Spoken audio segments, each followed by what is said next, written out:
سلامونه او نیکې هیلې زه ستاسې ورور بلال لوګری یم له بلال پریس څخه تاسې ته تازه کره او سپین خبرونه وړاندې کوم.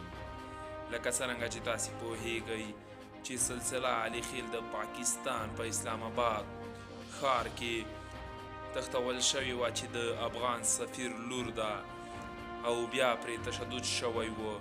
نو افغانان او د افغانستان ټول ولسونه په دې ډیر زیات خفه او په غوسه دي. نو اوس په ننګرهار کې د سلسله علي خیل په پار لاریونونه شروع شوي دي او دوی پاکستان ته ګواښونه هم ورکړي دي چې پاکستان ګورو به دا دې څه وکړل. او د افغانستان سیاسي شنونکي او سیاسي پوهان هم پر دغه خبره ډیر زیات پر غوسه دي.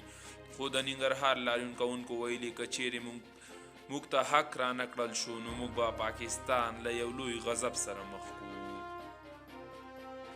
نو ګرانو کتونکو او لیدونکو د دغه رنګې نورو ښکلو ویډیوګانو لپاره زموږ چینل در سره سبسکرایب کړئ. مننه.